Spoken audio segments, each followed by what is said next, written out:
Hello students, this is Dr. Santoni checking in. It is February 20th. We are halfway through Module 3, and I wanted to just do a little video post just to say hi, just so you can see my face.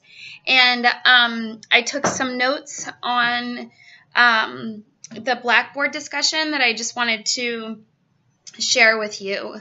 And then I'll post another video on an update and some just kind of general concerns from the performance I saw on the exam on Module 2.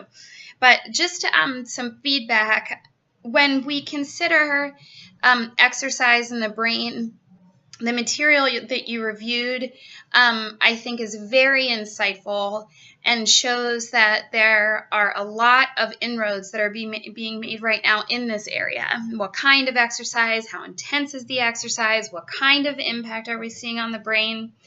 And with the FIRBA study, the physical influence on brain and aging, I wanted to point out that you guys had a few really great questions, which is why that first discussion board prompt was really designed and is really designed. If you want to go back through and look, there is more additional information about the FIRBA study.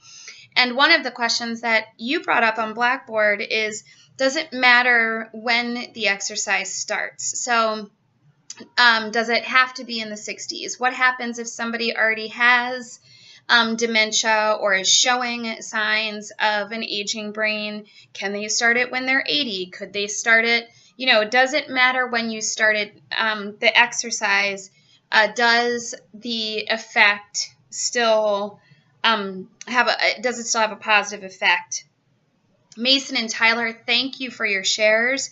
That was amazing. And those were amazing resources, and I think that both of those resources actually help to answer that question. So I'm not going to tell everybody what they say, but I would encourage everyone to go in and to look at the links that both Mason and Tyler shared, because I do believe that both of those articles do shed light on that question about timing. Does age matter?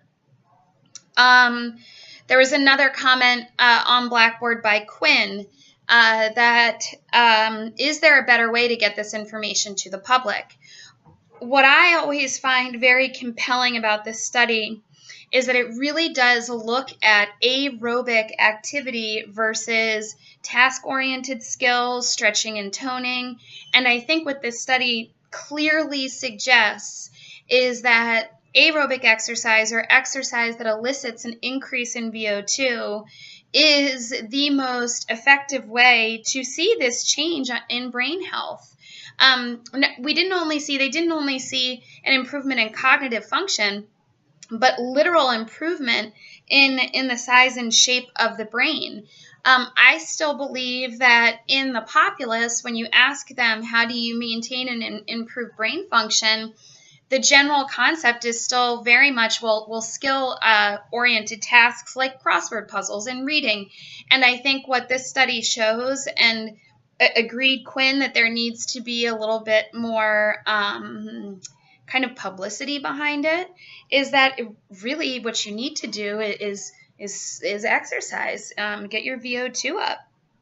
And in addition to that, Crystal pointed out, went back in, found more information on the FIRBA study, and actually pointed out that in exercise, in people who are exercising that had a higher baseline or higher peak VO2, so in other words, they were working out harder, they actually saw an even greater improvement.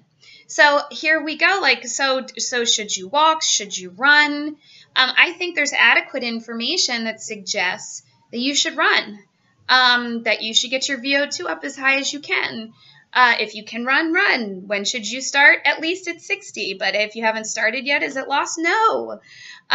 Anyway, really great information. Thank you, those of you who did as I asked and didn't just say what the article was about, but actually went in and contributed again. I appreciate it. I think it's really very interesting information, and something that we should all be comfortable sharing and really just start spreading the word.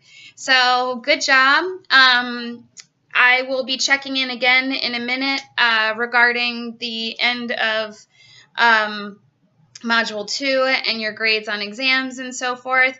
But I just wanted to check in and thank Mason, Tyler, Quinn, Crystal, all of you who really just kind of pulled some additional resources in there and really got to these points that that I was trying to lead you to without giving them to you directly. So thank you very much. And as always, if you need anything, please reach out.